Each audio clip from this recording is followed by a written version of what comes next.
चीजों के कारण व्यक्ति क्रूर होता है। जब काम की अति हो और उसकी पूर्ति ना हो, तब इंसान क्रूर हो जाता है।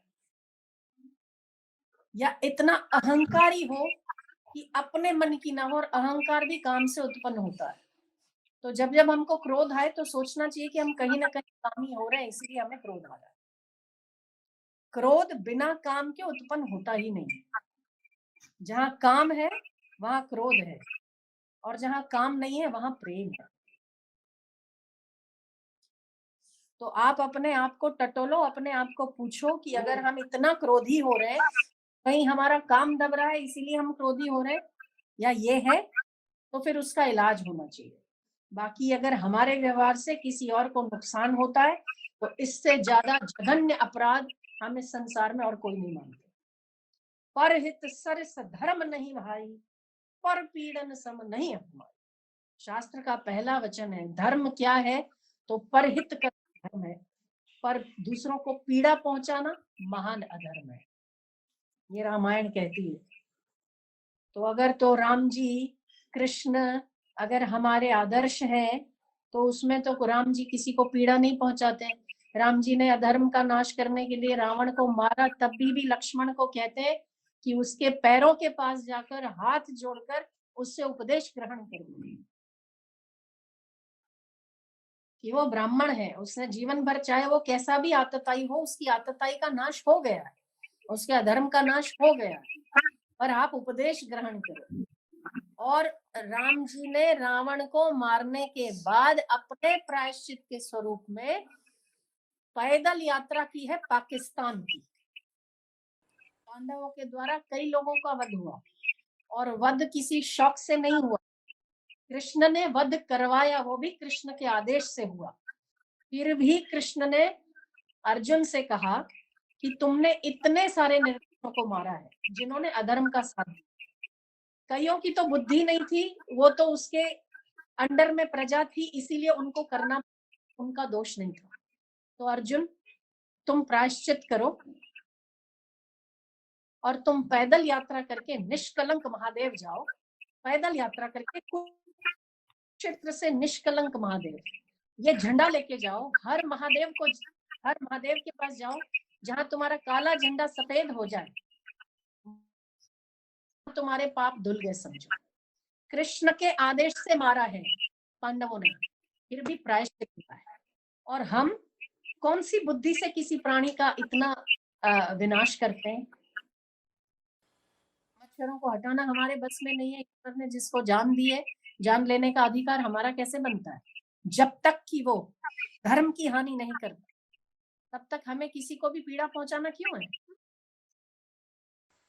जब जब किसी को बेतुका और बिना बात के क्रोध आता हो, समझ लो उसका काम बहुत सिर चढ़ा हुआ है, इसीलिए उसे गुस्सा आता है। हम किसी बगीचे में गए, वहां कबूतर का एक पंख कटा हुआ था और वो उड़ नहीं पा रहा था, इसीलिए कूद रहा था। छोटे छोटे बच्चे थे, छोटे छोटे बच्चे उसके पीछे पड़े। वो बेचारा परेशान होके किसी झाड़ी में छुप जावे। फिर वहां बच्चे उसको थोड़ा सा कंकड़ मारे, वो वहां से दौड़ के परेशान हो और किसी और जगह छुप जाए। मैंने देखा कि बच्चों के लिए वो मस्ती थी, पर इस जगह पर अगर किसी इंसान की टांग टूटी हो और कोई उसको वहां से भगाने की कोशिश करे और वो एक पैर पर कूद के जाए, तो क्या एहसास होगा? वैसा एहसास उसको भी हो रहा होगा। ठीक बात, हाँ कि ना? मैंने उसको उठाया, उसको अपन घर पे ले आए। घर पे लाके उसको पाटापुटी किया, दाने डाले, पानी रखा। आप नहीं मानोगे, उसको बालकनी में रखा था, कमरे में नहीं रखा। मुझे रात को 2 बजे चिंता हुई कि उस कबूतर को ठंडी तो नहीं लग रही होगी। और हम देखने गए तो बहुत सिकुड़ के सो रहा था और मैंने उसके ऊपर चद्दर डाली। जब चद्दर डाली तो मुझे जो संतोष मिला और मुझे ये हुआ कि उसकी आत्मा मुझसे ये कह रही थी, आप जैसा कोई नहीं। उसकी आत्मा ये कह रही थी कि कितना ध्यान रहा और मुझे सच में ठंड लग रही थी। मैंने जैसे ही वो किया, उसने सिर उस चद्दर के अंदर डाल के सो गया।